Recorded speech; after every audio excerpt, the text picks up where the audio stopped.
Je ne comprends pas les gens qui suivent une religion, sans en connaître vraiment la signification, l'origine ou le fondement. Que vous soyez chrétien protestant, chrétien catholique, ou musulman, etc.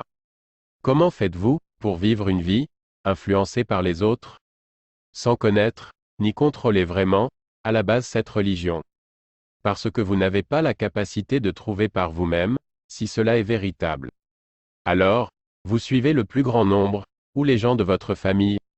N'est-ce pas de la stupidité? Gâcher sa vie, comme ça. Gâcher ses passions, ses désirs, ses envies, et même carrément sa vie pour certains. Êtes-vous sectaire? La vie c'est merveilleux de la vivre, mais les gens ont peur de l'avenir, alors s'il y a une religion, qui peut nous apporter un peu d'apaisement, on prend. Vous êtes comme les gens des temps anciens, prêts à croire n'importe quoi, et n'importe qui.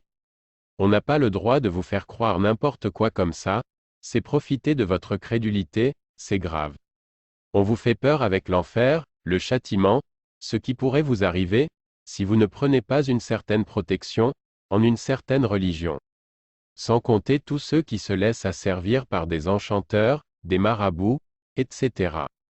Des escrocs plutôt, voilà ce qu'ils sont, ceux-là, qui se font rémunérer pour vous faire croire, qu'ils ont la solution à vos problèmes.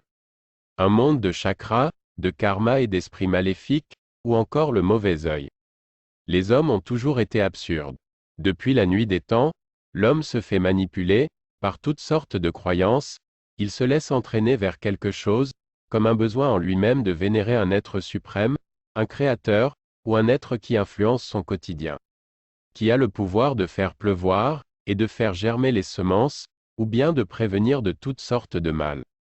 Comme si telle, ou telle divinité, pouvait faire ceci, ou cela. Quelle absurdité! Aujourd'hui croyez-vous encore en de telles absurdités? Personne n'a le droit de dicter votre conduite, votre mode de vie. Mais seul Dieu, en a le droit, et c'est son devoir en tant que créateur, de nous dire ce qui convient, et ce qui ne convient pas de faire.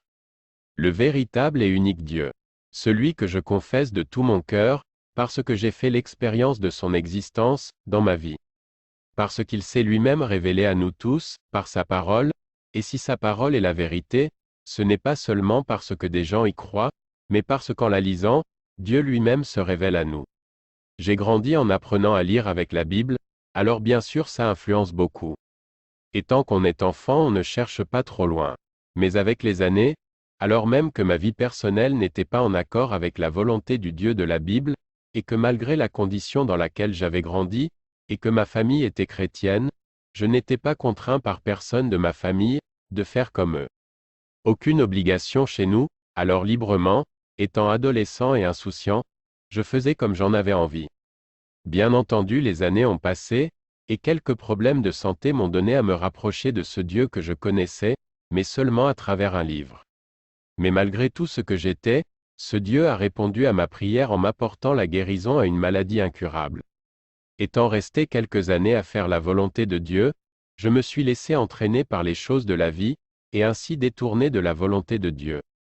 Si j'ai commencé cet exposé en disant que personne n'a le droit de choisir pour vous, c'est parce que je sais de quoi je parle. Je sais qu'il est difficile de renoncer à ses désirs et à ses passions, ou tout simplement à ce que l'on aime. Alors les années ont continué pour moi, sans Dieu, mettant de côté cette parole et ce Dieu, qui pour moi était le véritable Dieu. Puis, d'expérience en expérience, j'ai compris que la seule issue que je possédais dans ma vie, pour accéder au bonheur, c'était de faire la volonté de Dieu, de ce Dieu de la Bible. Alors, si aujourd'hui, je vous disais que le Dieu des cieux, c'est celui qui s'est fait connaître à nous, les hommes par sa parole, bien sûr vous allez dire pourquoi moi, j'aurais raison, et pas les autres. Je voudrais vous dire que ce n'est pas moi qui ai raison, mais Dieu. Lui seul est véritable, lui seul est Dieu, lui seul est notre Créateur, et voilà pourquoi depuis toujours l'homme se cherche un moyen de combler un vide dans son cœur, car Dieu, notre Créateur est le seul capable de combler ce vide, car ce vide que nous ressentons, c'est le vide de sa présence dans nos vies, à cause du péché qui nous sépare du Dieu très saint, c'est pour cela qu'il est le seul qui s'est révélé à nous, par sa parole. Parce qu'il est le seul vrai Dieu. Il est le seul qui a annoncé depuis les temps anciens, ce qui doit arriver, le prédisant par sa parole, et par les prophètes de la Bible. Aussi vrai que je crois en Dieu, au Dieu unique et véritable de la Bible. J'ai constaté de mes propres yeux la réalisation de sa parole. Tout comme aujourd'hui la restauration du peuple israélite, qui avait été dispersé, persécuté, voire pratiquement exterminé pendant la Seconde Guerre mondiale, et dont le pays ne leur appartenait plus depuis 2000 ans, et qui aujourd'hui depuis plus de 70 ans a repris vie, comme annoncé par les prophètes de la Bible. Quelle coïncidence, quel peuple a-t-on tenté d'exterminer et qui s'est relevé ainsi, comme annoncé par ce Dieu de la Bible? Bien sûr, on peut vous tromper par toutes sortes de raisonnements, mais ne vous laissez pas tromper, mais contrôlez ce qu'on vous dit. Ayez le contrôle de votre vie, ne laissez personne décider pour vous, et ne suivez pas un mouvement, ou des traditions familiales. Un groupe de chrétiens nouvellement convertis à l'époque, au christianisme, ceux de Béret, contrôlaient chaque jour les Écritures pour voir si ce qu'on leur disait était exact.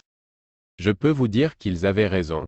Ces gens-là, juifs bien sûr, vivaient en accord avec l'Ancien Testament de la Bible, ou sa première partie si vous préférez, se voyaient prêcher une nouvelle doctrine qui s'accordait parfaitement avec leur Bible, ou l'Ancien Testament. Il semblait normal que ces gens contrôlent d'eux-mêmes, et c'est ce qu'ils faisaient. Je vous invite vous-même à faire le point dans votre vie. Soyez au contrôle, afin de laisser tout contrôle à celui qui veut seulement votre bonheur, et vous sauver. Jésus-Christ.